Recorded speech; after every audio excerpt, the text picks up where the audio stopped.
think I read both digits. Yeah, and it's within the same range, Sharon. The range that we've been describing as stable. Stable. Because we understand that if we are going to describe it as being crazy, it will be at 21 or 22. What's the day today, by the way?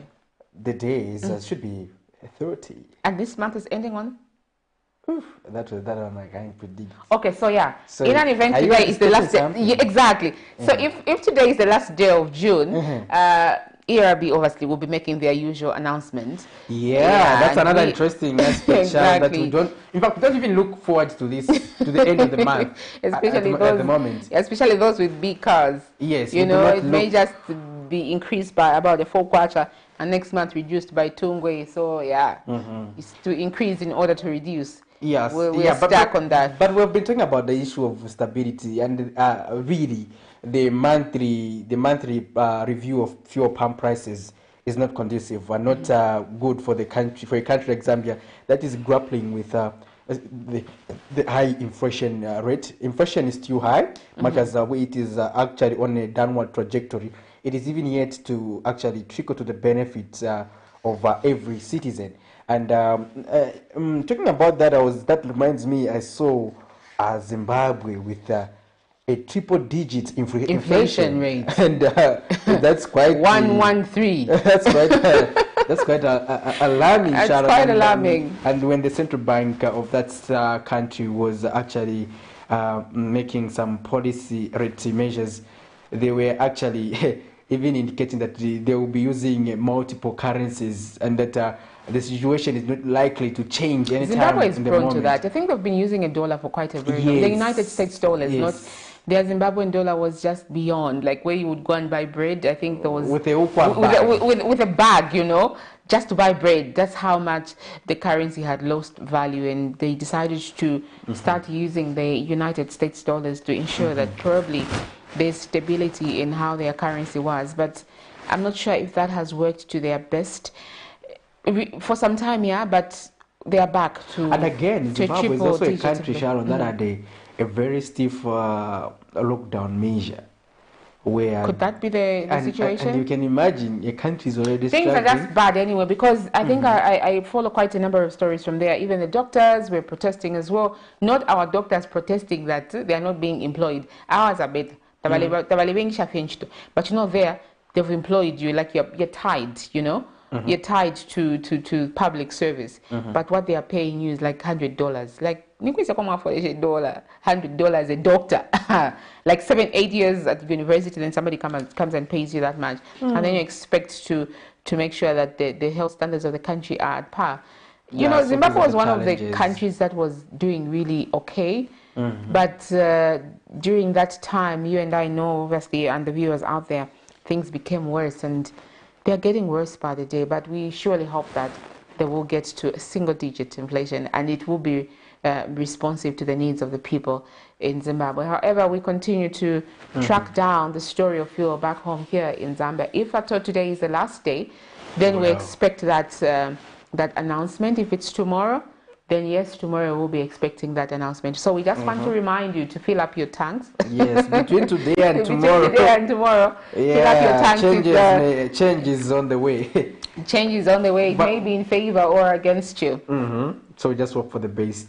Indeed, Patrick. Let's look at the sports story that we covered yesterday by one of Zambia's #1 Zambia fans. What do you call him? Exactly, Mr. Makembo. Mr. Makembo. Yeah, exactly. The Zambia Sports Fans Association patron Peter Makembo has challenged women's national team to improve their performance ahead of the Women's Africa Cup of Nations. And Mr. Makembo says that the results of the friendly international game between Zambia and Uganda, where the Copper Queens lost to Uganda by 5-0, shows that the team has to put in more efforts. Catch Patrick Soko on the main news at 19. Let's look at that sports story. Are you recruiting me? Yes, I am recruiting you. Uganda by 5-0 during an international friendly that kick-started Tuesday, 28th June 2022. Rampart Uganda went into the first half with a 3-0 lead against the Copper Queens. The results that the Zambia Sports Fans Association patron Peter Makembo feels should be worked on before the kickstart of the Women Africa Cup of Nations. we can beat Cameroon. We did so with Nigeria here. What will stop to do it with the Cameroon? They're beatable. They're beatable. And they know to say Zambia will be a stumbling block. And we need to stand on our own to say we are really a stumbling block. So the girls should up their game and know to say, behind home, back home here, we are with them. We are making our arrangements because you see we have seen so much support has been going to men. When the senior men are playing, fans troop there to the stadium. So we are only hoping to say the corporate people will come to our aid. The Copper Queens are in camp for the final countdown ahead of their July 3rd Group B Open against Cameroon in Casablanca. Makembu notes that with the results in the previous friendly match, the girls need to do more if they are to qualify for the World Cup. Follow the girls because it's too much for them. It's too much for them. We need to follow the girls there. So once appeal, we appeal to the corporate, say please come to our aid. We follow. Maybe just the machine can move into Morocco. It's near here. If it was the neighboring distance of going by road, would have gone by now. Would have been already there. So yes, we're hoping to say the corporate will come on our aid. They are looking at the way those goals. We didn't watch the game because it was not being live. Just to be scored, those goals, it will tell you to say teamwork. Teamwork. It's the main point there. The result was Chipolopolo's first loss in the pre-tournament games after drawing 1-1 with AFCON host Morocco on June 8, 2022. Blessings Chakwila, Camnet Sports, Lusaka.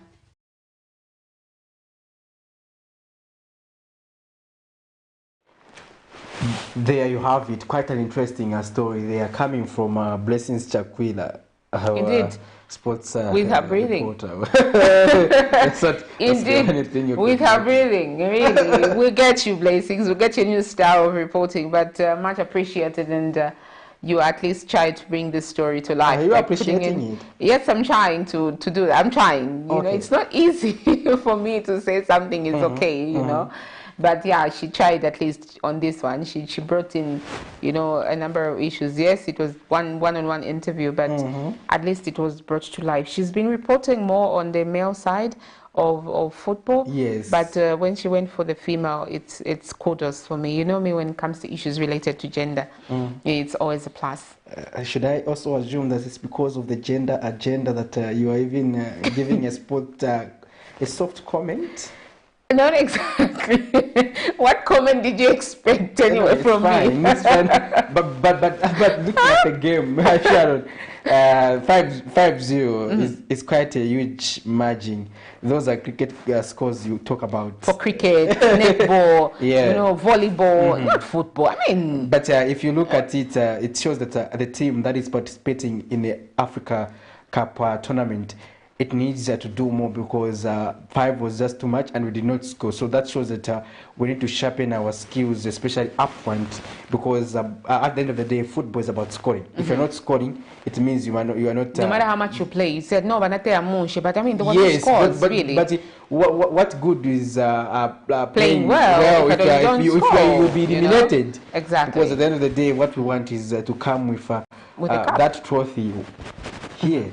So now we just hope that the technical team is doing its best to ensure that the team is prepared ahead of the Cameroon encounter. You know, the tournament will be starting this weekend, and we will be supporting them here since the matches will be beamed live on Go TV as well as Topstar, and that's so we'll be able to follow the proceedings of those matches, and we just hope that our team will perform better compared to our men who have in the past disappointed.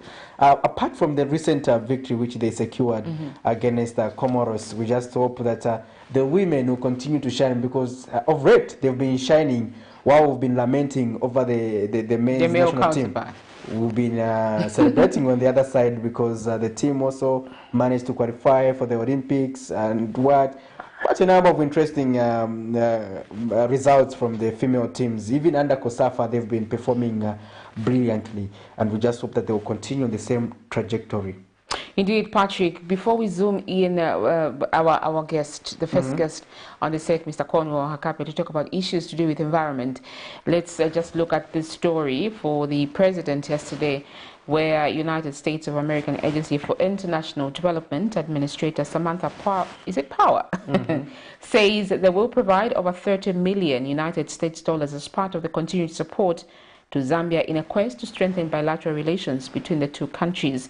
Ms.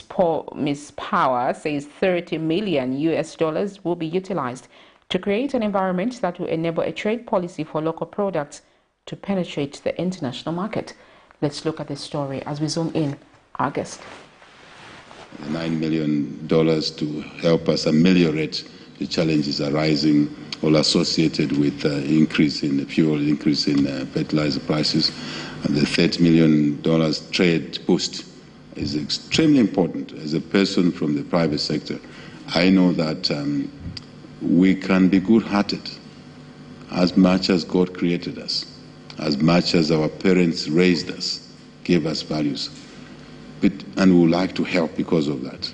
But if we are not capable of generating resources, reconstructing an economy, having an economy that is working and functioning, we can't help nobody. So we're very conscious of that. As a person from the private sector, I repeat, trade boost is very important. An additional $9 million to help Zambians deal with the immediate effects of the high food, fuel, and fertilizer prices that they are facing. We really have embraced your vision for a Zambia that becomes a leading agricultural exporter in the region and well beyond. And we know that USAID, we hope, can play a critical role when you and your team identify places where that funding can be catalytic.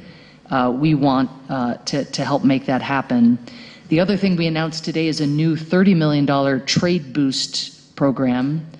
And that, again, is about enhancing the enabling environment here so that we can attract investors, but also making sure that we are using our networks globally to connect Zambian producers and businesses with the export markets that they have yet to penetrate, but where we know Zambia's goods and produce can make a major difference, including, by the way, in... There you have it, quite an interesting story there. The USAID providing support to Zambia as usual, Sharon. And under the new Dawn government, there's been a lot of goodwill from the donors. Indeed, we are seeing quite a number of pronouncements. We also saw the Zambian breweries also injecting quite a huge, substantial amount of money. A matter of great debate. Yes, it is, because it also has other issues related to that, so people really... Anyway, those in championing anti-alcohol, what, they have a lot to say over that. Yes. They have a lot to say, but we will follow our project. And just now we have been joined by our first guest, who is Mr. Cornwell HAKAPYA, is the Citizens, Environment and Social Concern Executive Director. Welcome to the program. Thank you so very much, and it's our pleasure to be here. Thank you. Good to have you. I've seen you a lot in news clips. Okay.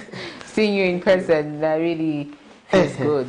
I'm going to update my CV and say I met Mr. Cornwell HAKAPYA. That's quite interesting. Yes, I will update my CV definitely. Say I met Mr. Cornwell HAKAPYA finally. Yeah.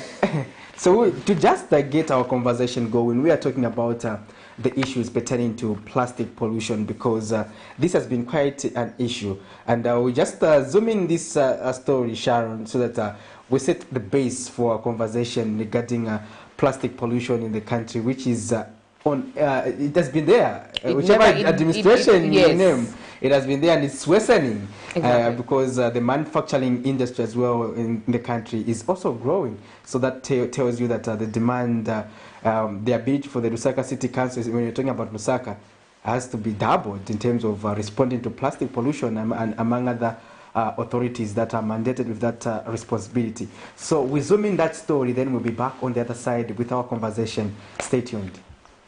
Plastic trash has become one of the most pressing environmental issues globally.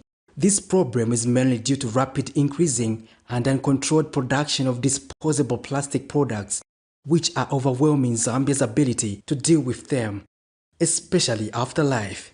Plastic bags have been a hazard to the environment as they result in the death of animals, clogging of drains, which consequently leads to floods and the destruction of property. Lusaka generates about 1 million tons of waste annually, 2,700 tons per day, but only half of this is taken to the designated dump site.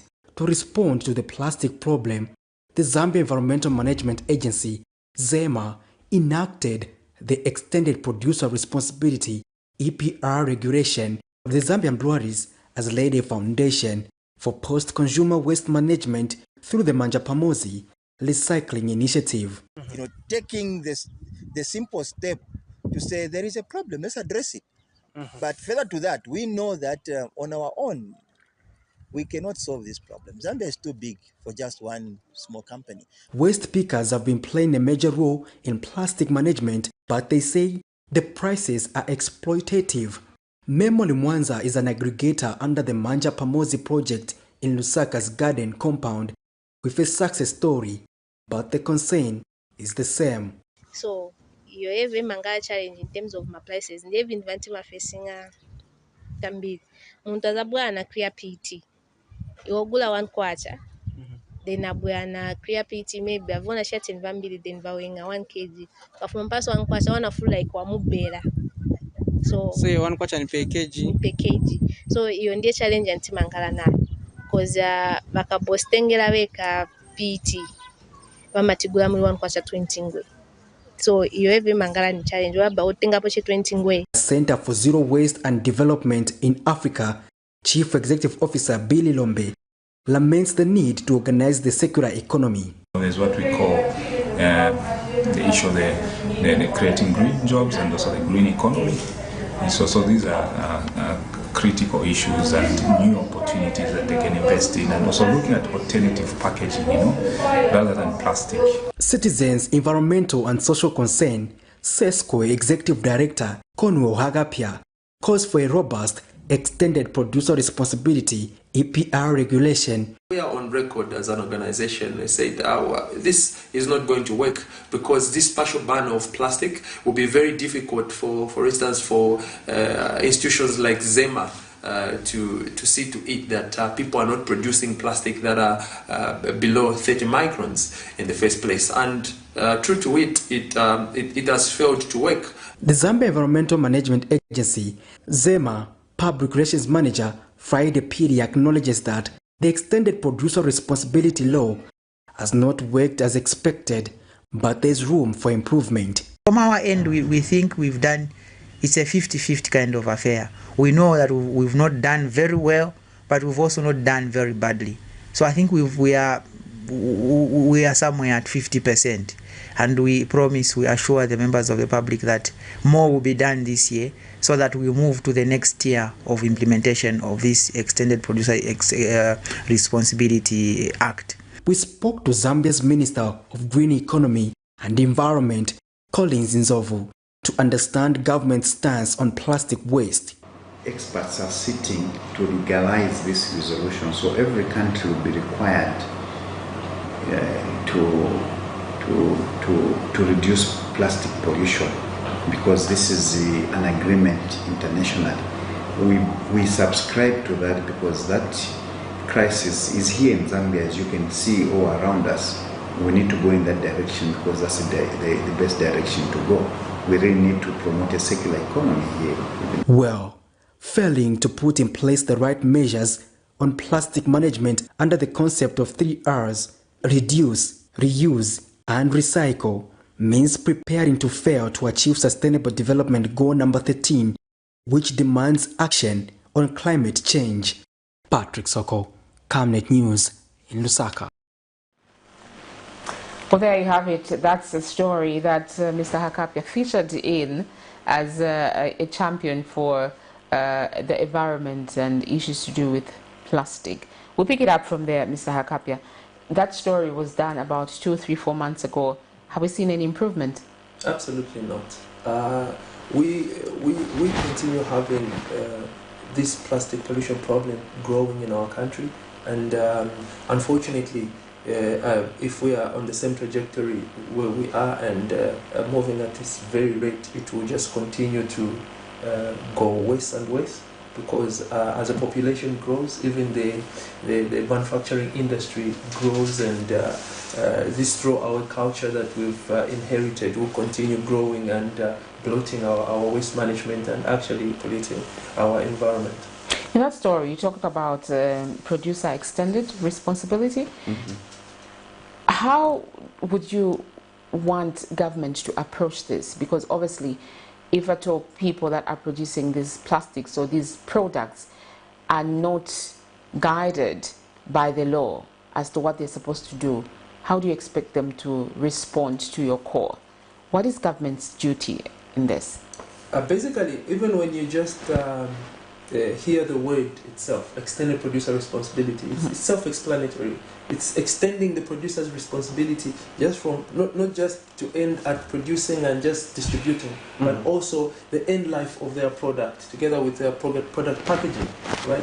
But this SI that we have, the SI number 65 of 2810, from the word go when it was brought into effect, we are on record having said that we don't see this SI working because it's a partial ban. A partial ban is very difficult to implement, whereas the institutions, the authoritative institutions that are mandated actually to implement this same SI are ill-equipped.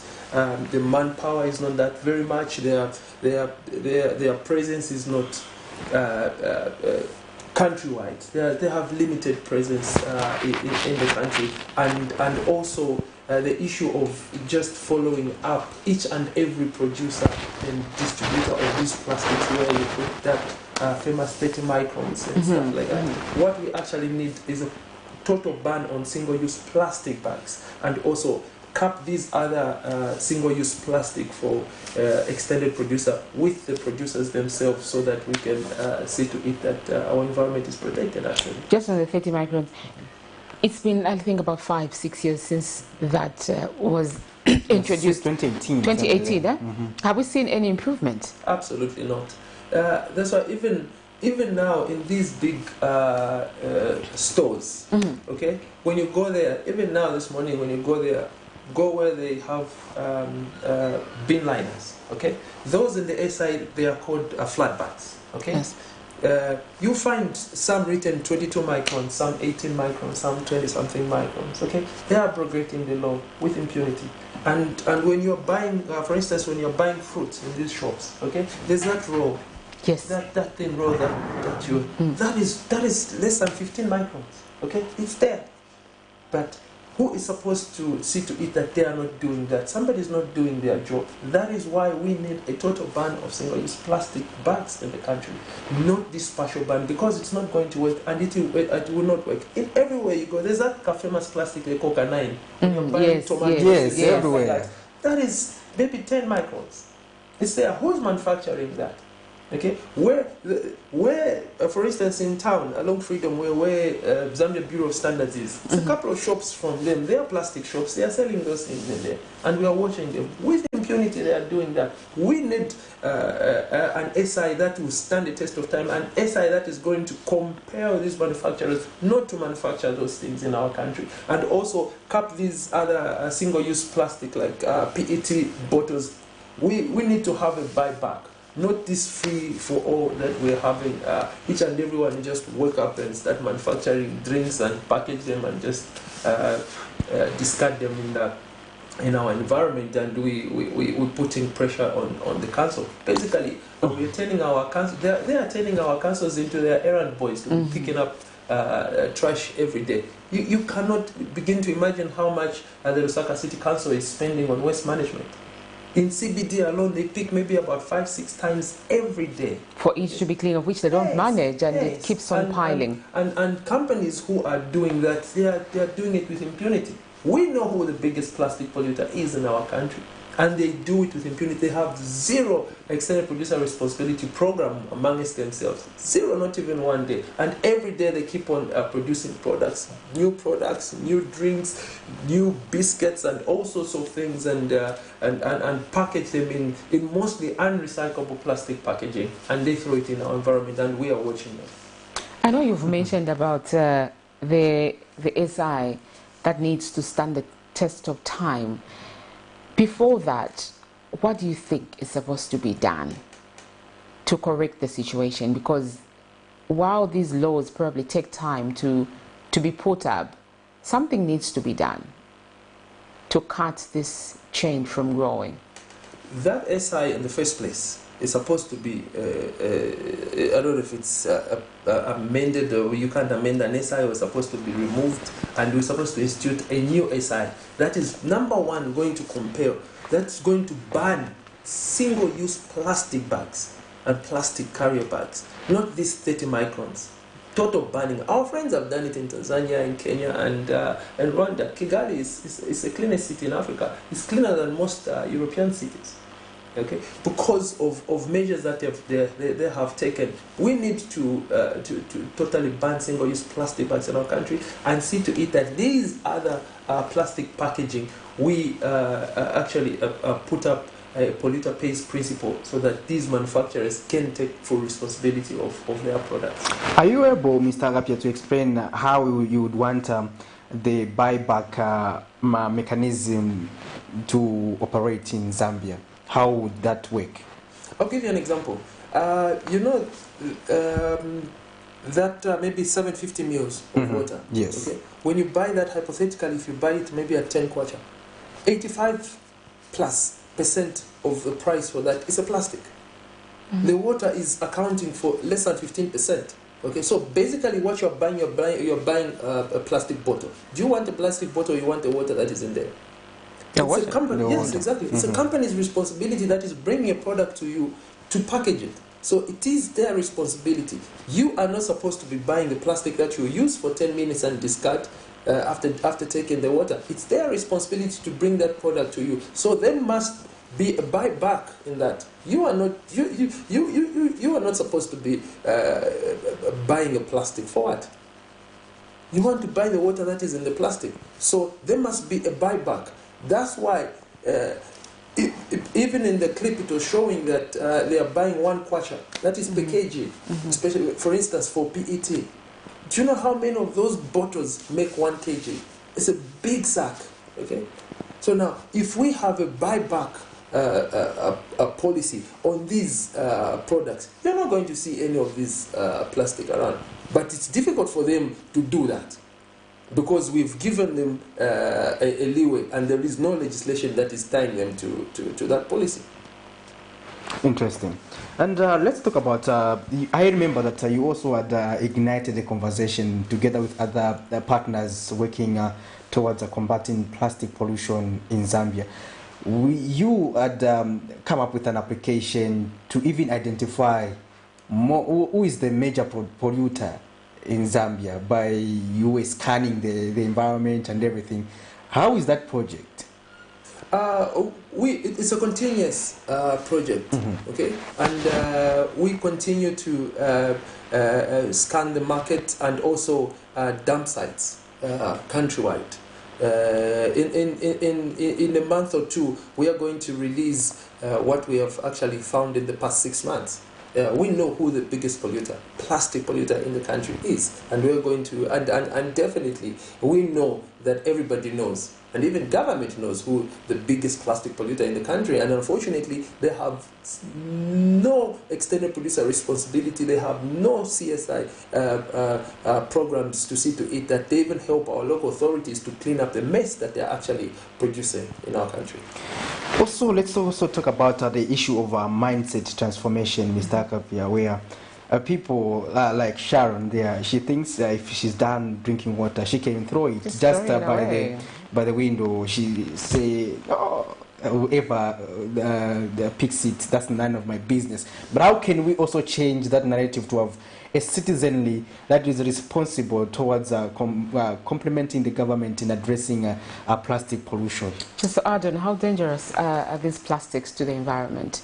You can combine them and respond to that. Definitely, what we need is sensitization and advocacy. We need to educate our people with regards to responsible disposal of our waste in the first place. This indiscriminate disposal of our waste is a big challenge. And unfortunately, there's that notion that, okay, in Vaboma or in Wakanso or Zadoba or whatever that it is, it's not my responsibility. Yet it's each and every one of us' responsibility to see to it that our environment is clean.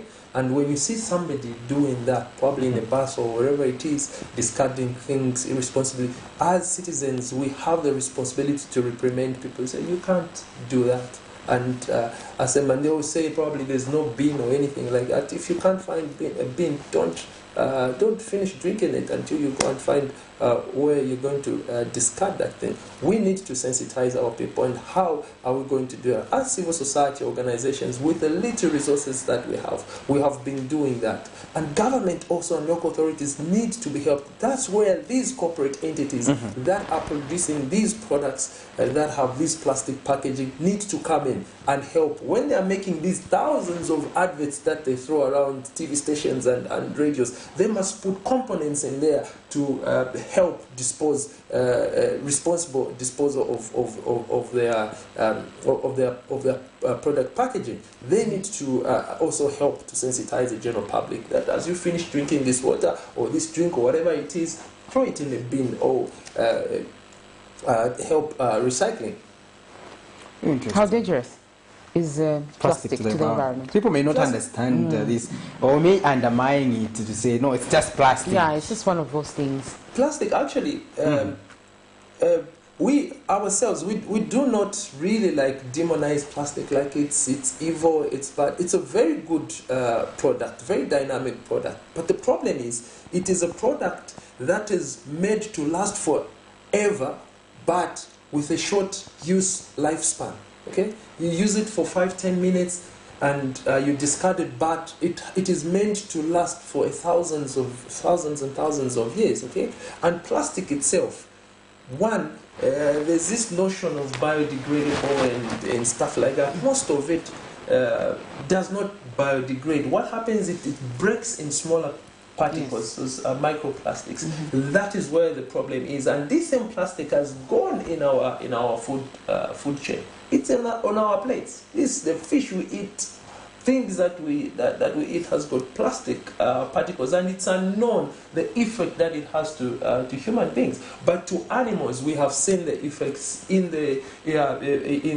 oceans, even in the rivers. Animals get entangled in this plastic that we throw. Also, big animals like elephants eat these plastics, and it's difficult to or impossible to digest. They end up dying. It's dangerous to wildlife and human beings and the general environment, actually. When we talk about climate change and plastic, what's the connection there? The production itself. Where plastic comes from is in the process when they are making oil, okay, the fuels and stuff. That's why plastic itself, virgin plastic, is always and will always be cheaper than recycled plastic. That's why this notion of recycling it's basically a scam that is used by manufacturing industries and corporate entities to greenwash us. That we do not reduce on, they don't reduce on the production of plastic, because virgin plastic itself is a byproduct when they are making oil. So the cheaper the oil gets, the cheaper the virgin plastic is. Okay, so now that in itself, it's in abundance. And they keep producing it and producing it and producing it, and with our recycling rate, we keep on having it everywhere. Wow. Interesting views there. In case you are just joining us, we're talking to Mr. CORNWELL HAKAPYA, talking issues, environment and plastic. You too can send in those contributions and have your say. We've all seen plastics accumulating everywhere, actually, especially in those densely populated areas where in the middle of the road it has become like a dump site, and the majority of the waste that is there is plastic. It never ever biodegrades, and at the end of the day they start burning it further, polluting the environment with smoke. So really his call is always timely. But then I know and understand that advocacy is a long-term thing. You know, you have to keep on pressing. Are we seeing political will, specifically from the Ministry of Green Economy and Environment, because they are charged with the primary responsibility of ensuring that such things are brought on the table, they are discussed, and solutions are found? Have you engaged them? Yes, we've seen some political will with regards to statements here and there, but what we actually want is to move away from this rhetoric that we've gotten accustomed to as a people. There is too much rhetoric. We talk too much and do very little with regards to what is supposed to be done, actually. There are a lot of things that we need to step our foot down and see to it that they are done with regards to our environment. Okay? This plastic pollution problem is a big problem. Everybody knows it. Even the ministry knows it in and out, 100%, and they know exactly what they're supposed to do. Can we please do what is right and see to it that our environment is protected? As you had said, plastic is bent all over, and there's toxic chemicals that people are inhaling, respiratory problems people are having, and all that burden falls back on government again with medical bills, people going to hospitals due to respiratory problems and cancers and all sorts of things. Plastic is a big problem. That is the reason why since plastic went commercial in the 1930s up to now, world over, we've only recycled less than 9% of plastic ever produced. Wow. That toothbrush you used when you were 5 years old, it's somewhere. Still there, somewhere. And your great-great-grandchildren, when they'll be turning 100 years, it will still be somewhere. Okay? It's not going anywhere. So this is a problem that we have, and we need to put up legislation to see to it that we put a cap on this problem. It's like, I'll give you an example. It's like you had gone out, now you come back in your house and you find that it's flooded. Okay, you left probably there was no water. You left the bathtub open and you had closed down there. Now you find that it's flooding. What's the first thing that you do? Do you start mopping? No. If you start mopping, it will continue flooding. I mean, you close the tap and then start mopping. That lid down there. So that's exactly what we need to do. Right now, what we need to do is to reduce on the production, ban plastic that we need to ban, then we start cleaning up. And so if we continue with a clean up, if they're still producing, we are absolutely doing nothing. It's rhetoric. It's not taking us anywhere. It's lip service. It's like mopping the ocean. Exactly. Mopping the ocean and expect it to dry up. and we need budgetary allocation that is substantial to the environment, so that such things are taken care of properly. Than this 0 point something that we've gotten accustomed to every single year. You even get excited when they add one way from you. Yeah, and we're talking about the budget as well, because they are receiving submission and they are sitting. I think the sittings are ongoing. Yeah, ongoing. Yeah. So what are some of the recommendations you are making, especially pertaining to the environment? No, we need a substantial investment in the environment. We have a Ministry of Green Economy. There are a number of things with regards to the environment that actually need money. We need to start putting our money where our mouth is. I mean, every now and then, even government officials and everybody keep on talking about climate change, this and this and this and this and this. Away from plastic, we have this deforestation rate, which is scaring. Yes. It's been scaring for a long time. 300,000 hectares of forest we cut down every single year. Okay? That deforestation rate statistic is terrible. We can turn some countries into a desert in less than 5 years. Okay, absolute desert. Some European countries which are smaller, even our friends Swatini, the former Swaziland, we can turn it into, with our deforestation rate now, we can turn it into a desert in 4 years. No single tree, not even Kamango Kamoz. Okay, with this deforestation, what are we doing about it? How much money are we investing in there? We keep on talking about this plant a million trees. Plant a million trees, it's insignificant. If at all we are not dealing with other problems. Every year with our deforestation rate, we cut down not less than 600 million trees. And we talk about plant a million trees. That's Mickey Mouse. We need serious programs. We need money invested in our environment. Then we are going somewhere. That is Mickey Mouse. In the way you understand why I want to add on my CV. You understand it? Because you are also being converted into an environmentalist. Yes. I'm seeing that you even. By the way, our friends last week in Ethiopia, in the next coming weeks, they are planting 7.6 billion seedlings. 7.6 and you're talking about a million. Yes, they want to plant. They are planting 22 billion seedlings in 4 years, and we are talking about 1 million trees. That is going to cover 434 hectares. What's the way forward, Mr. HAKAPYA? Obviously, we need to go to what billion? Yes, we need to beat Ethiopia. We should go to that what quantity? Exactly. I mean, we've been cutting down 300,000 hectares every year for how long? For a long time. We are way behind. We need to go in billions. Invest money. Plant a billion. We need plant to launch plant a billion, Mr. HAKAPYA. We can start it ourselves without the government. Definitely. Your concluding remarks, Mr. HAKAPYA, very elaborate and interesting conversation here. I would want to go on and on because really, you know, it just sounds interesting. He makes it really sound easy and a very interesting, like I mentioned. Your concluding remarks with the way forward insofar as plastic management is concerned, because obviously you are advocating for zero production of plastic, but that is a far-fetched dream.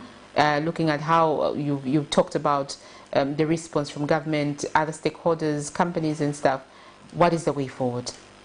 The way forward is, number one, we need to have a total ban on single-use plastic bags in our country, and we need to institute a polluter pays principle, which is an extended producer responsibility to see to it that these manufacturing companies that are producing products with plastic packaging, especially which is non-recyclable and the one which is recyclable, pay for their for these products.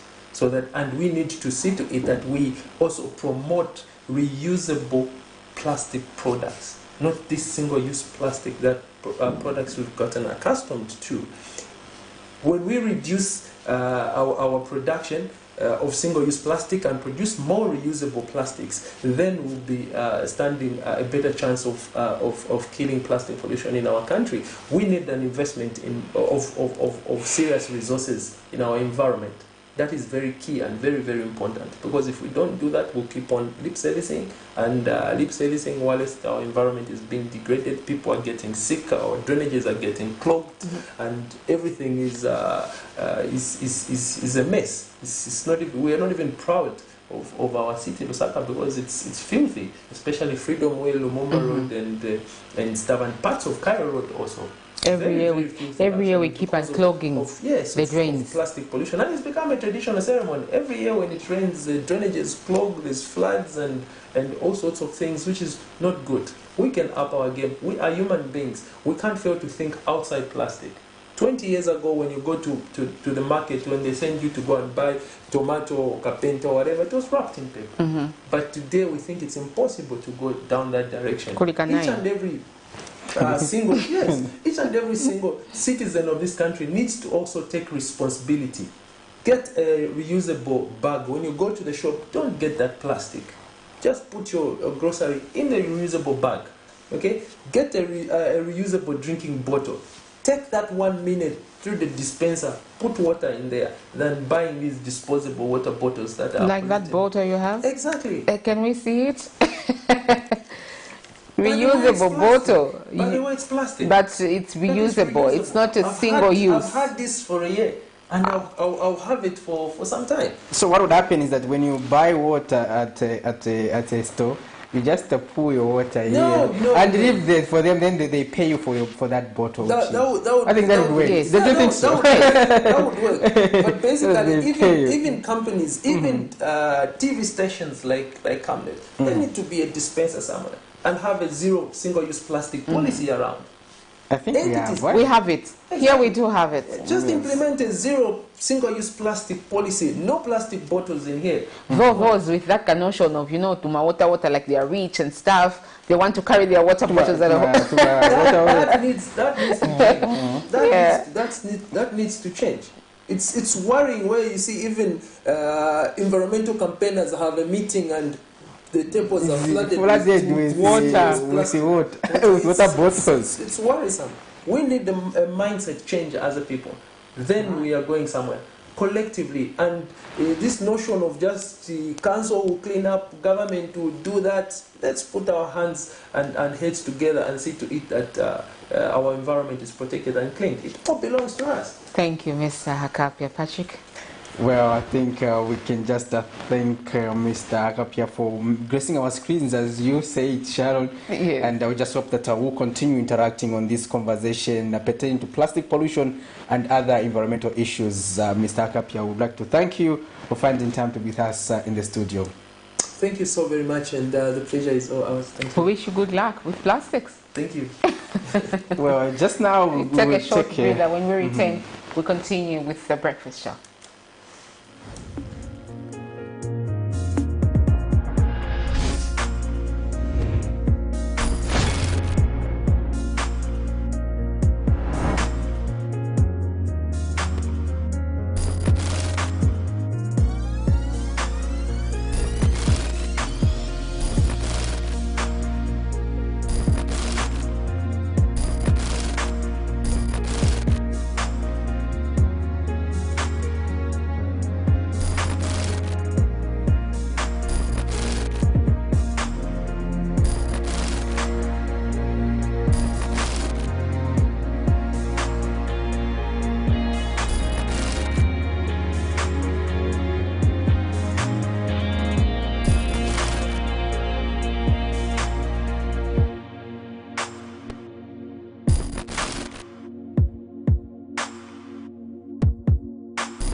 Hello, I'm Deborah Lukalu, all the way from South Africa. You are watching Camnet channel, not just another channel. God bless you. Stay tuned. We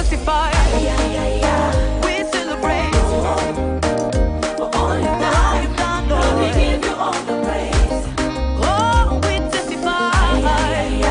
We celebrate for all you've done. Lord, we give you all the praise.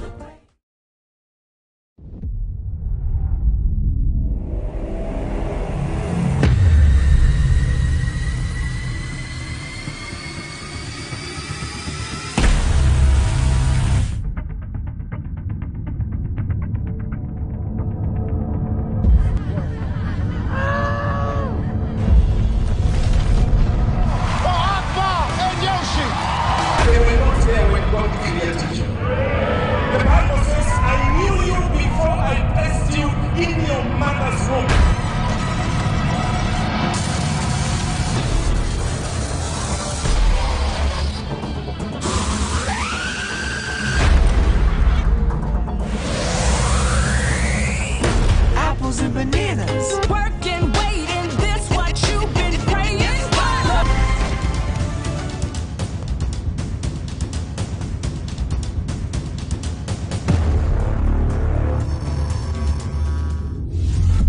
Overcrowding is still one of the most serious and critical challenges facing correctional facilities in Zambia. For instance, all the 6 correctional facilities in Lusaka province are heavily congested with close to 4,000 inmates, and this is against the holding capacity of 1,217. This has presented other challenges such as diseases including tuberculosis. In his pursuit for presidency, Zambia's 7th Republican President, Hakainde Hichilema, spent 127 days in detention following a traffic incident which was interpreted by the state during the Patriotic Front rule as a treasonable offense. A development, he says, enabled him to understand the challenges correctional facilities face. Conditions. We're working hard to decongest the prisons. We're working hard, my friends in the media, please visit the prisons. Since we pronounced that there will be beds and mattresses and blankets in the prisons, they are there. We have not told the citizens. Because me, I slept on the floor without blankets for 4 months. Human body is so strong. And God said to me, no, not again. That should fellow citizens sleep on the floor without blankets, without anything. So take sample visits of prisons. And if you find a prison where there's no blanket, there's no mattress, at least talk. Talk to us. Talk to the Vice President. Talk to the Minister of Home Affairs. Talk to him. Because resources have been allocated to buy a mattress and blankets for every prison. Meanwhile, Prisons Care and Counseling Association Director Godfrey Malembeka has hailed President Hakainde Hichilema for demonstrating a commitment to improving the livelihoods of inmates in the country. President Hakainde Hichilema, his first pronouncement when he took office was that he wanted to see a different environment in our correctional facilities, improving the conditions in correctional facilities. So when we see the procurement and distribution of bunker beds, mattresses, beds, blankets, and so on, for us, this is a fulfillment. It is so fulfilling. He has fulfilled the pledge he made, probably because he was there. What I want to say is that we will be very, very happy and even happier if the new Dawn government will speed up the process of rehabilitating, creating more space, because our correction facilities are still congested. So that again will help a lot in our friends to enjoy those blankets and enjoy the distribution of those bunker beds. He has urged President Hichilema to expedite the plans of rehabilitating correctional facilities in the country. Cherish Sibote for Camnet News, Lusaka.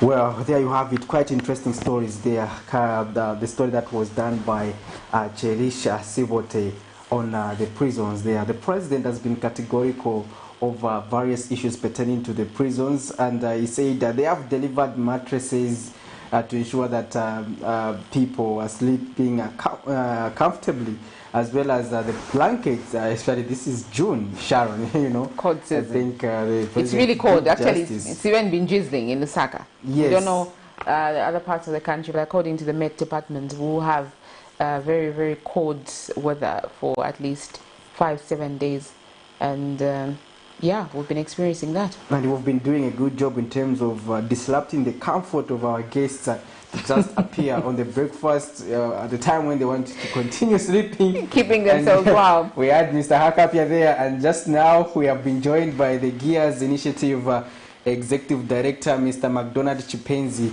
He's also an electoral expert and he talks some more on governance issues.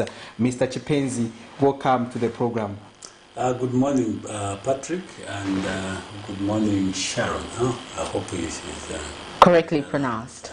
Exactly. Yes. No, we thank correctly you. Pronounced. Thank you, Mr. Spencer, for always gracing our screens when we call on you.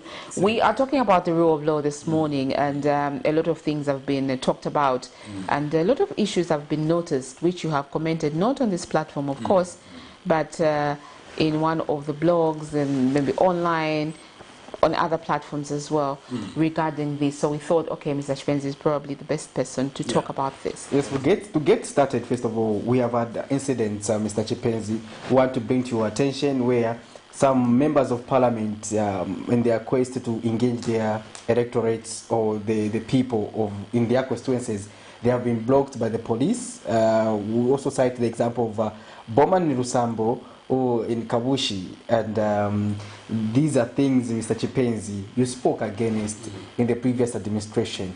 In this administration again, we are still seeing similar incidences like the same one whereby doesn't a member of parliament need a permission from the police to engage the people? Well, I mean, when I thought someone was joking when he tagged me. That's something I had to say.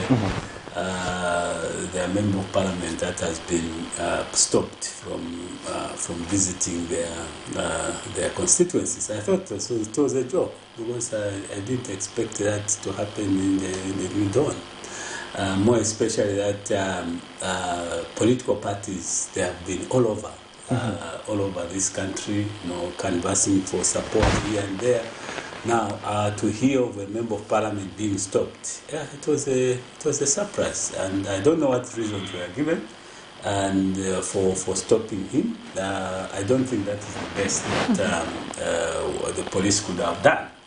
I think police, maybe some are still not aware that there's a change of approach to respecting the rule of law.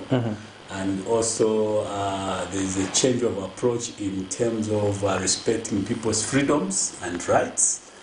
So they seem to be living in the old regime. I think there's need to preach the message loud and clear to all law enforcement agencies that the people have freedom to associate, to express themselves, to move, and also to assembly, as long as they are able to inform you that they want to assemble, especially open air meetings. So that was very, very unfortunate, and I hope that either the Minister of Home Affairs should come out very, very clear on why an elected member of parliament, for that matter, was stopped from going into his constituencies, or an attempt was made to block him or her from going into that.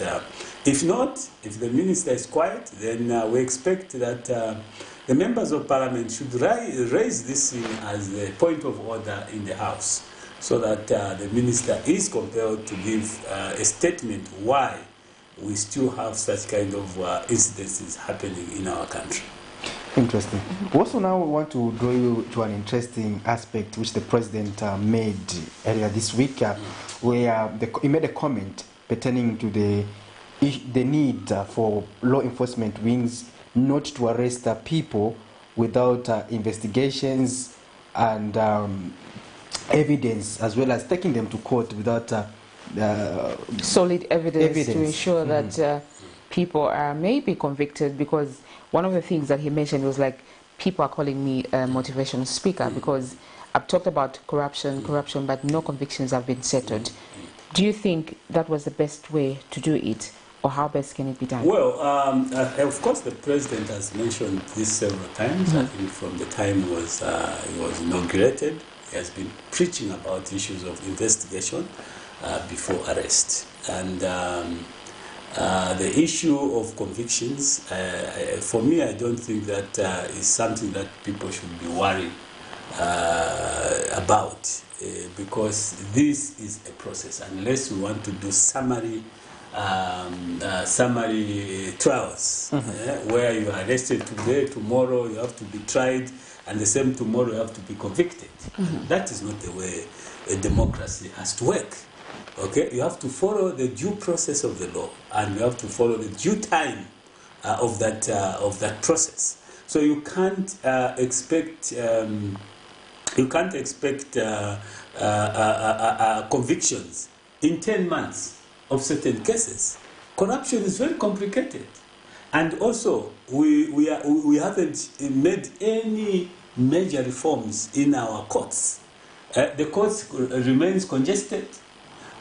Magistrates, judges remain with a huge backlogs of cases. All right, and this is where now there was a slight, reform to say, let's form what you call financial and crimes court, so that there could be some speed here. And setting up such a court is not like a one-day thing and everything starts moving the way they are. You have to bring in judges, you have to bring in, identify infrastructure, you identify, all these things, manpower, human resource, and that cannot take a month.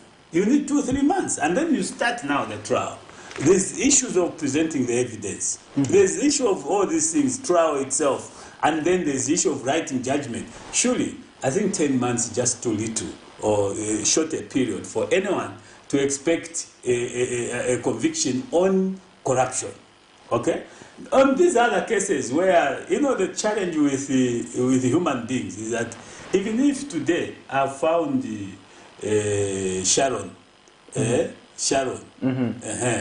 committing, trying to ensure that you pronounce it correctly, committing adultery, she will refuse. She will refuse. She will say, no, I'm innocent.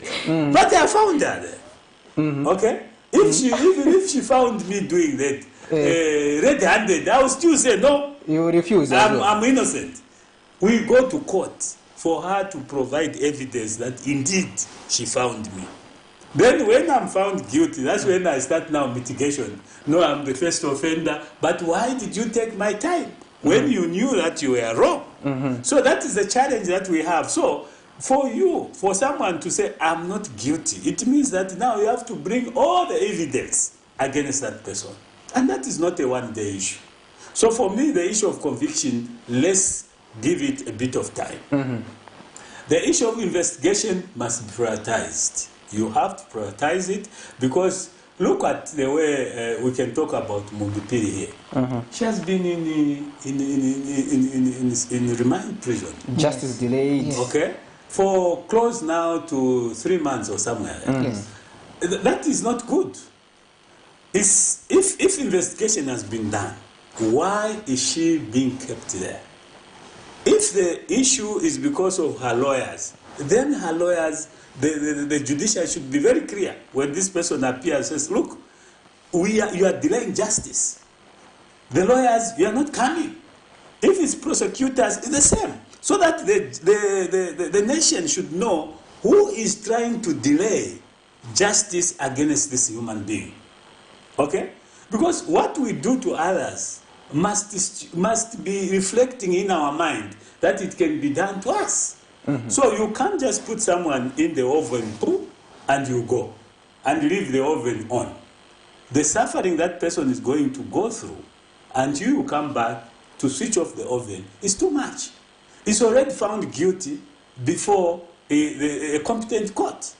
That is not correct. I have suffered injuries even before I'm tried, even before I present my innocence. I think that is not correct. So we expect that in the new government, there will be speedy trials.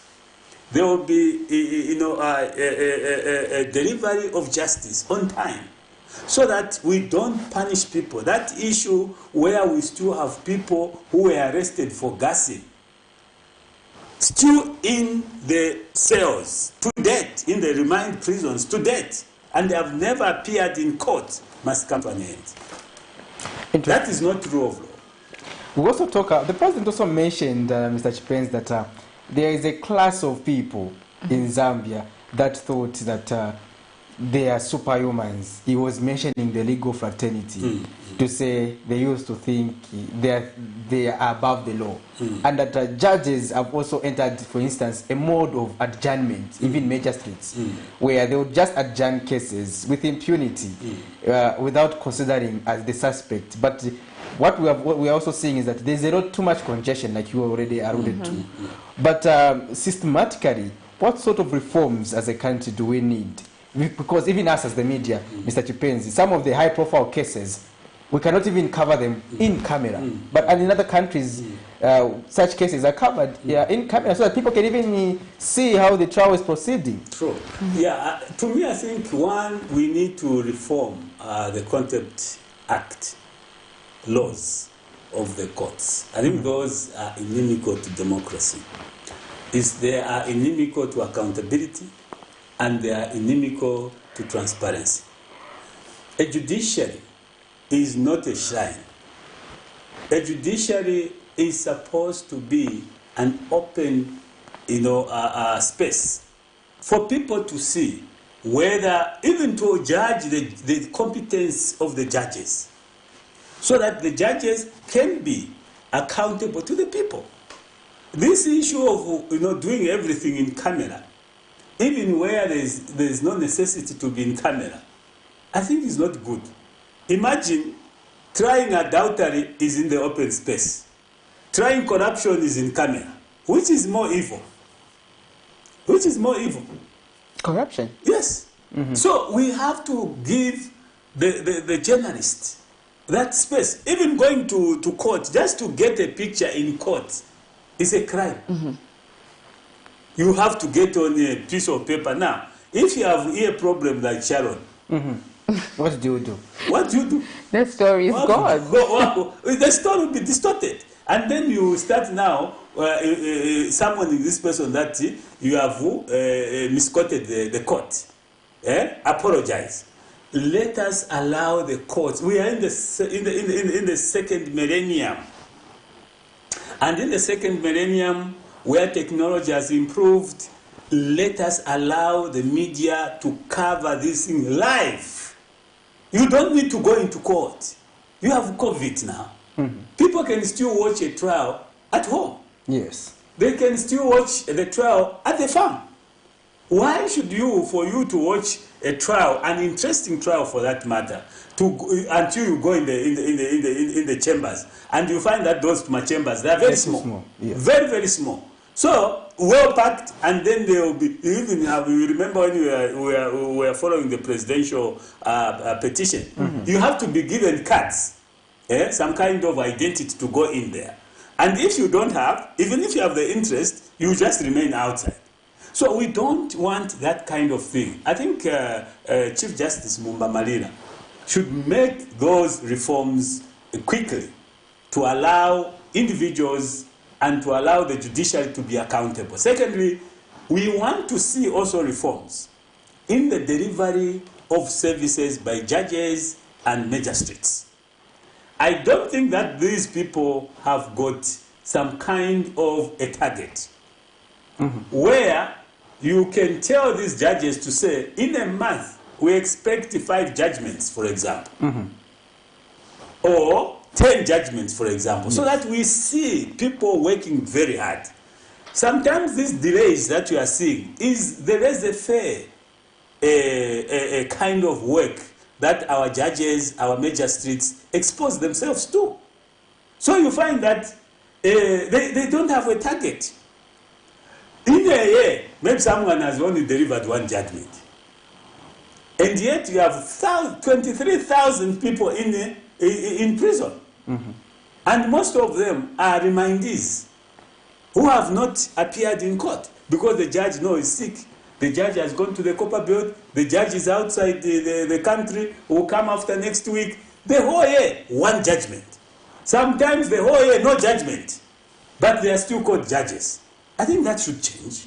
We must see a situation where a judge, if we give them a target in a month, 10, imagine you have 100 judges. How many cases will be disposed of? 10 times 100 judges. You have 1,000 cases in a month. Gone. You go to the next one. You go to even the remand prisons will be decongested. But as long as the judges take all this time, their own time to write a judgment, to pass a judgment, you find that today they will say, okay, the case has closed. We will let you know when to come for judgment. You go today, you will be told about your judgment maybe after 2 months. Just writing a judgment, 2 months. So do you expect to decongest the prisons? No, you won't. So to me, those are the major reforms if we have to decongest. And also if we have to deliver efficient justice. And if we have to promote access to justice for everyone. Judges must have a target. And the Chief Justice must recommend that if someone has failed to meet the judges Either they are demoted, the judgments, the number of judgments they have to deliver, either they are demoted or altogether dismissed, because that is incompetence. Then you see hard work among our judges. You see the efficient delivery of judicial services to the people and to the country. What does it take to come up with a good law, or to, like the one you're mentioning, to see the chief, is it the Chief Justice should look at this? What does it take, really? I don't think it takes too much. I don't think it takes, these are administrative issues. You don't even need a law. These are just administrative issues where the judiciary, the administration of the judiciary can sit and say, gentlemen, we want to improve the way we deliver services. We want to be different from the previous arrangement. Yes. This is how we are going to operate. Each judge has to deliver 4 judgments in a month, which means every week, so that you also offload the backlog than piling in. So that if somebody, actually even these payments that people, the salaries that people give, where you give, whether you have worked, and it is very common in civil service, whether you have worked, whether you have reported for work, at the end of the month you receive a salary. I think it should come to an end. It should be performance-based. If it's performance-based, everyone work hard. When don't aim like these people work in the donor international agencies. Those people work for their money. You go, you switch, you put your phone there at the reception. You have to work. The only time you can come for your phone is at lunch hour. After that, you go back. The only time it's 17 hours when you are knocking off. Here in the secular arrangement, you be on the phone from morning to the evening. At the end of the day, at the salary record, were you employed by the phone? Were you employed by WhatsApp? No. You are employed to do work and deliver work. So that is where the challenge is. So what we need, the judiciary, the Chief Justice, and his administration can just sit down and say, we want to ensure efficient delivery of service. We want to do all these backlogs, and these backlogs can only be done when judges can deliver judgments on time and not adjournment. And one case can have 5, 6 judges, and they should also make it as one of their rules, administrative rules, that there will be no case that should be adjourned more than 5 times. So that if it's one adjournment, the next adjournment just go into judgment. Into judgment, because people are not serious. Go as a judge, go and judge. If they want, they can now appeal. So that we avoid this unnecessary dragging of cases where it's very torturous. Those who have gone through this process, it's very torturous to be under trial for 5, 7 years. Imagine. 5, 7, you don't know your fate. But you are inside. You may be inside or even outside. Because sometimes you'll be outside there, you are moving, sometimes you forget. From nowhere, you are wanted at the court. Imagine. How inconvenient. It's become very common. Let's talk about it. We have to stop these adjournments. Let's put a limit to adjournment 5 times, make a judgment.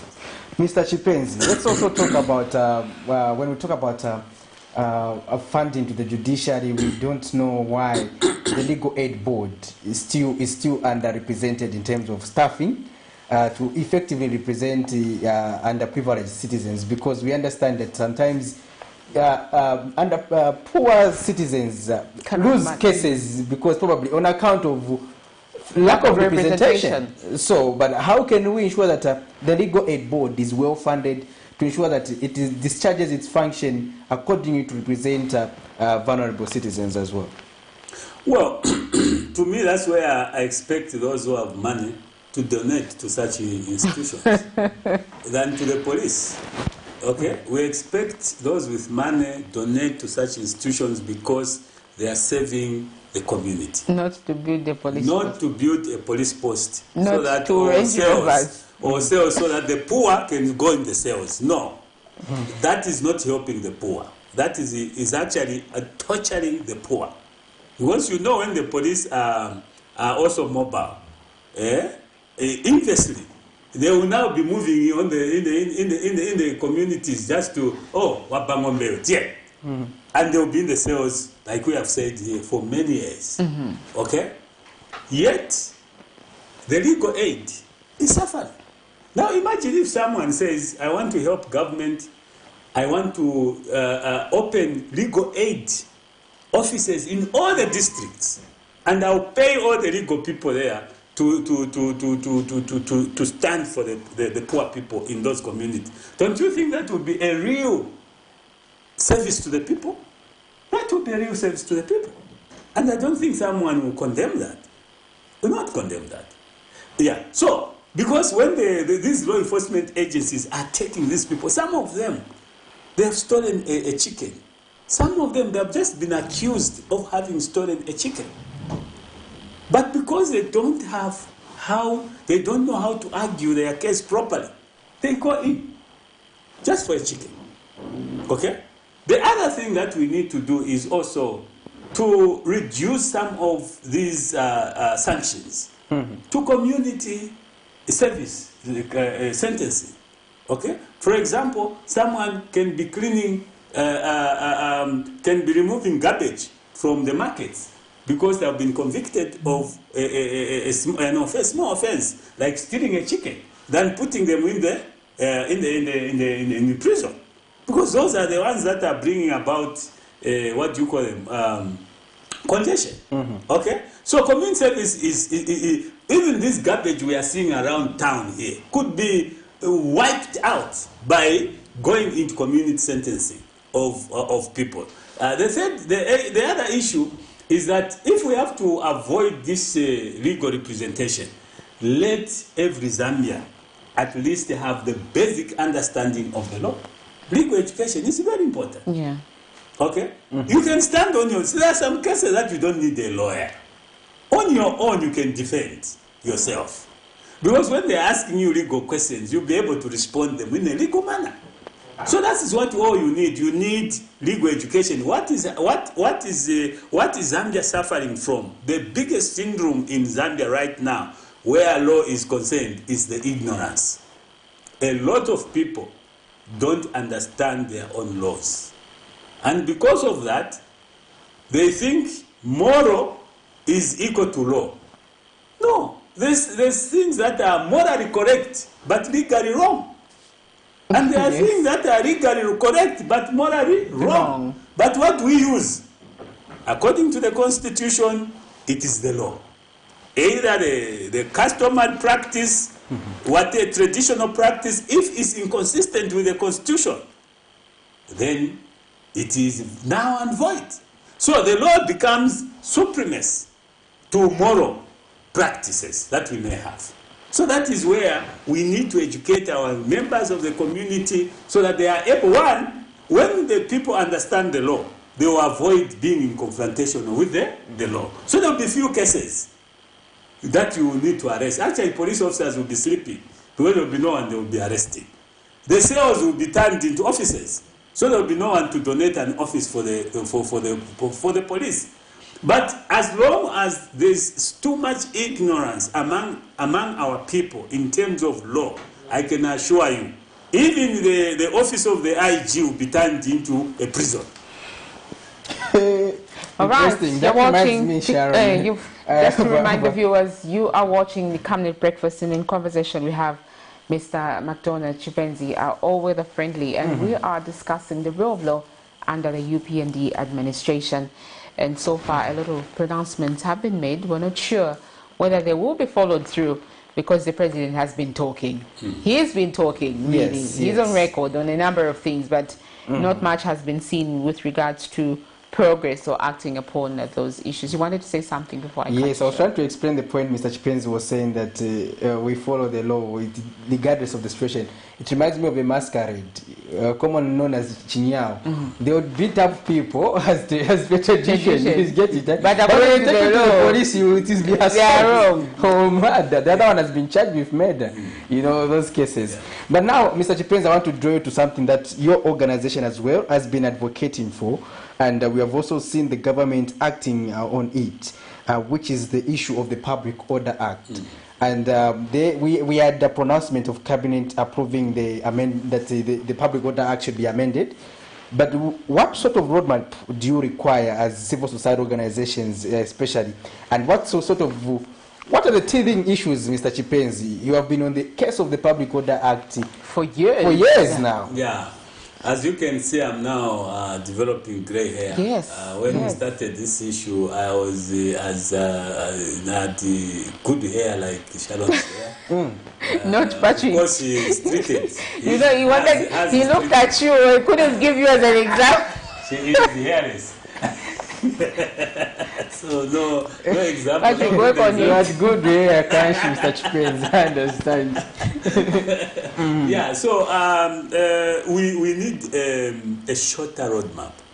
To be honest, we have talked a lot about the Public Order Act, and we have also seen approval in principle before. This is not the first time that government has approved the review of the Public Order Act in principle. But what follows thereafter is what we call bureaucratic foot dragging. Okay? Bureaucratic foot dragging, where the bureaucracy will drag the process until we go towards the election. Okay? And then when it comes towards the elections, it becomes a political issue now. It's no longer no longer treated with neutrality or impartiality. It's now treated, they want to do this because they want to win an election. Okay? Now, since it's now politicized, those also start dragging their feet. So if we do this, maybe it will not work. So you find that the Public Order Act has suffered that kind of bureaucratic foot dragging syndrome for a long time now. Secondly, you also have what I call electoral approval in principle of bills syndrome. Okay, this is where the government towards elections they start approving bills. No, Public Order Act bill has been approved in principle, be presented before Parliament. This one, all these controversials are approved. Okay, then before you pass them, election time has come. Yeah. Parliament has dissolved. You push it to the next. Those who are coming start afresh. Those who are coming start afresh. Exactly. Now look at the resources that we have. Let's give an example of the Public Order Act. The minister announced 4 million kwacha for consultation on the Public Order Act. Okay, very good. Transparency and accountability has been shown there. Now, if we ask the minister, how much was spent in the past? Because we did consultation in the past, instead on the public, actually even a bill came, a draft bill was given. So it means that we have spent so much money on one bill, on one act alone. Now, if we have 200 acts that we are doing, it means that if we give 4 million as an average, and you know this 4 million, is only for national consultation. They will not go in the provinces. They want just now. If there are those acts that you have, those bills that you have gone in the provinces. So you may maybe double it to 8 million, for example. Now, if you have 10 bills that you have to do, it means that you have spent almost 80 million on bills alone, and that 80 million goes in the drain. Next phase, next cycle, again you go back to the same issue. 80 million has gone. So how much money? This is the money that we may use rather than going to the IMF. So sometimes we are too extravagant. Sometimes we are just too abusive to our own resources. And then thereafter we run to the IMF, we want to World Bank, we want to run. No. So for me, we expect a very short roadmap.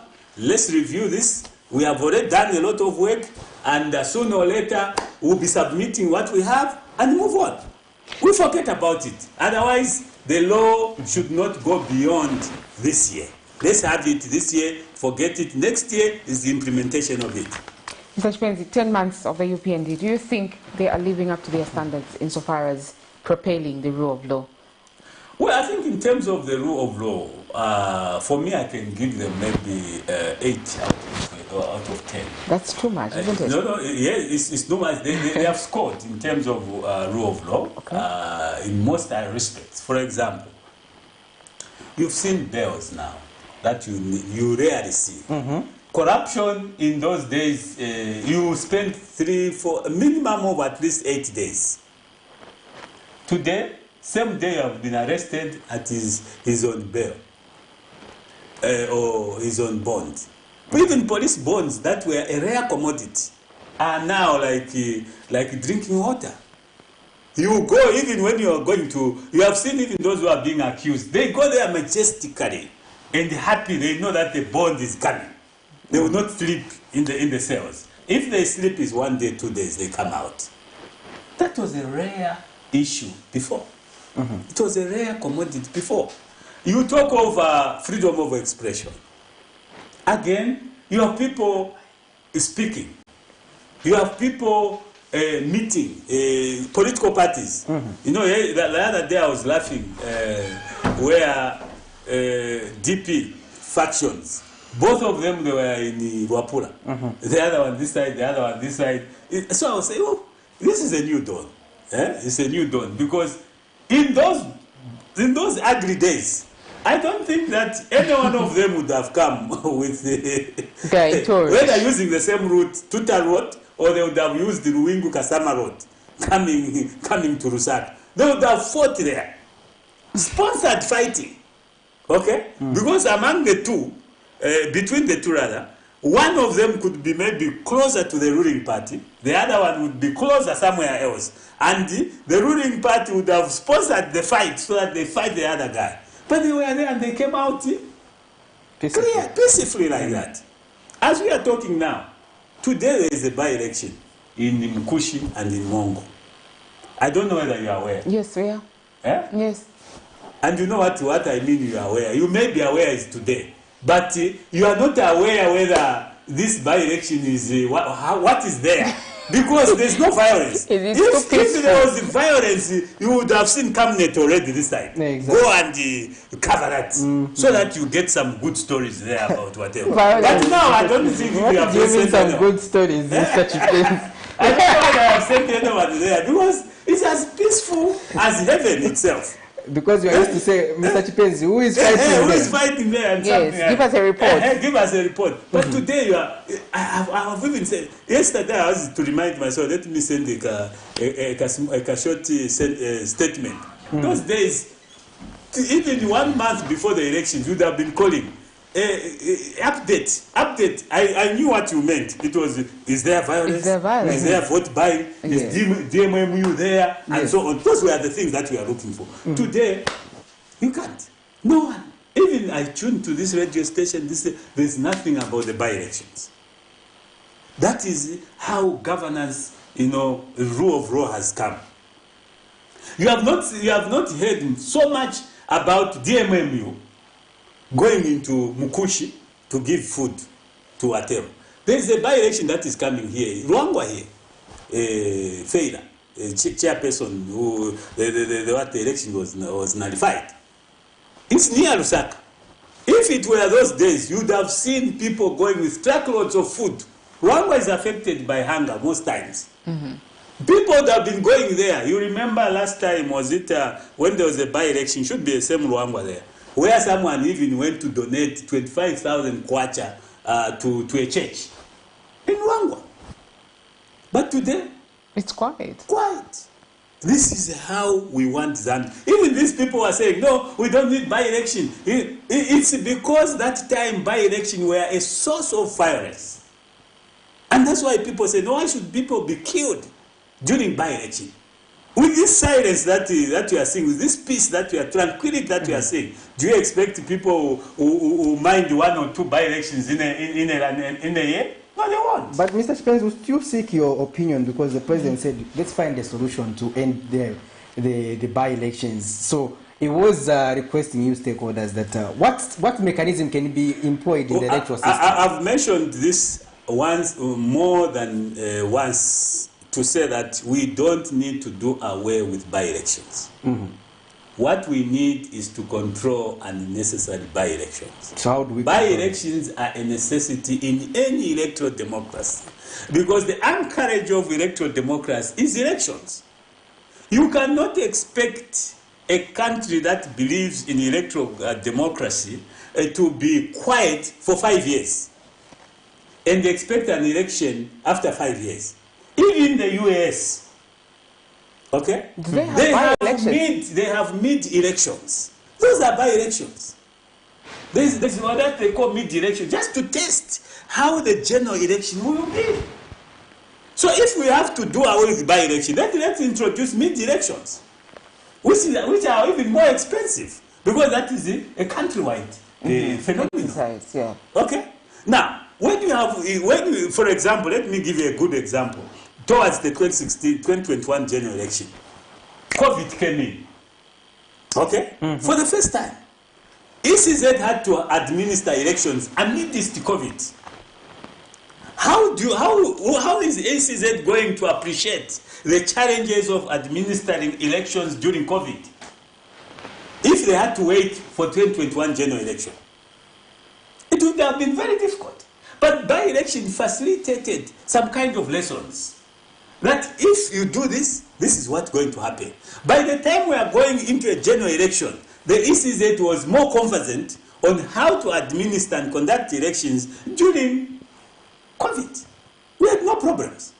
Also, you saw that during those by-elections, some political parties were participating. Others were getting 0, others were getting 1. And so they were already preparing their minds that even if we are going in the general election, we may not get anything. Okay? But their minds were prepared. They were prepared. Now, imagine right now, you've heard in some of the WhatsApp groups we are together, you have heard people saying, we are the biggest opposition political party. They have no councillor, they have no MP, but they're already saying, we are the biggest. Now, if there is no by-election up to 2026, they will go with that narrative that we are, this one is the one term, we are the one coming. Now, when the elections come and they lose lamentably, do you think they will accept that loss? No. They won't. Because their mind has been prepared to win. They have never been tested in between to see whether... But even if you give them by-elections, Mr. Chipenzi, they don't want you to contest again. No, that's okay. That's fine, because those who are contesting, they are showing those who are not contesting that what you are talking is different from what is on the ground. So if you are saying, no, we have mobilized, okay, the others will go. Let's say we go out for an election, we find that those who contest, they get +0. Okay? And maybe the ruling party is getting that one. Then it shows that you are preparing the mind that anything can happen. We may win, but the ruling party still have an upper hand. And right now, where there is no vote buying so much pronounced, there's no violence, people make a free choice. Be assuredly that come a general election, people will choose. What you are seeing in the by-election is a genuine reflection of what people want. So, but how do we minimize, Mr. Chipenzi? Like now, from the time we started, look at the by-election that have happened. I think I've had only one resignation, which I'm hearing now. It's in Chiengi, one resignation. The rest is death. So we allow death, unless we are saying now that death has become more prominent among our elected leaders, such that they die every day. So if we allow it in death, and also disqualification by the courts, then it becomes minimal. But when we allow political party to start buying, resign, we'll give you a job. Resign. Those are necessary. Those are the things that we need to control. Those are the only things that, because in the last election, the narrative that was created there, why by-elections were hated, is because we had people resigning almost every day. Yes. And those are elected leaders. Okay, that created that anxiety. How do we do this? Even me, I had headaches. But how do we resolve this issue? Okay, we can't have people resigning every day. But there may come another administration that does not think like. And this is where now, while we have this administration that has allowed free will of the people, let us now find a mechanism. How do we do away with resignation that causes a by-election?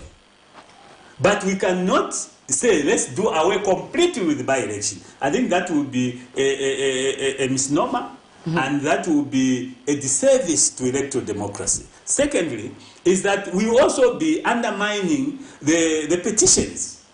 Because when I go to petition you, Patrick or Sharon, it's because I've seen that there was injustice happening in the electoral process. Now, I've petitioned you, and this petition is not that I was the second. I may have been the fourth in that election, and I petition. I win the petition. Okay? Then they say no, the second should now take over so that we avoid by-election. Are you being just? No, you're not. So these are the things that we are saying. Right now, you can see that in a year, we may have only 1 or 2 by-elections. In a year. At parliamentary level, we may not even have any, as long as those people remain resistant to death. All right, Mr. CHIPENZI, thank you so much for gracing our screens once again. We have been in conversation with McDONALD CHIPENZI Gears, Executive Director, talking about the rule of law under the UPND administration, and quite a number of issues have been talked about. Hopefully you were following. In case you weren't, you can still watch the broadcast on Facebook and follow what Mr. CHIPENZI was saying. You can pick 1 or 2 issues as the budget submissions are being made as well. And you can also think about how much investment should be put towards the refinement of the Constitution that is still also underway. Patrick? Thank you. Well, Sharon, I think it has been a good interview with Mr. CHIPENZI, and we thank you to talk. for always gracing the skills. So give you remarks. The budget constitutional refinement and his hard skipped. Thank you so much. Yes, of course, that one triggers our senses. And our nerves. We also need refinement to the Constitution, and the referendum issue should be very clear. I think the government has not been very clear on whether we have to go on the referendum. I've heard, I think I remember one time when someone says that the death penalty can be done even without a referendum. I think I argued that because the Constitution still allows the death penalty as one of the punishment that is given, and that death penalty is enshrined in the Constitution, in the Bill of Rights. And to change that, you need a referendum. Any comma, semicolon, full stop in the Bill of Rights to change, it has to go to the referendum. And therefore, if we have to do away with the death penalty, we need to go to the referendum to change the Bill of Rights. And it's not only the Penal Code that has got death penalty. I was reading the Defense Act. The Defense Act allows to kill as one of the punishments. So you not only change the Penal Code, you also deal with the Defense Act. So these are the things that we want the government in the first year to set pace, to give policy. We've got two months to the first year. Yes, so policy can still be given that this is how we want to do with the constitutional amendment. And also, maybe lastly now is to say, look, the president has put policy direction. Investigate before you arrest. What we are missing is the implementers to pick those policies. This delay in implementing some of the policies is because of ministries, departments that are not picking up the presidential policy and direction. I think that's what I need. No, in a light note, on a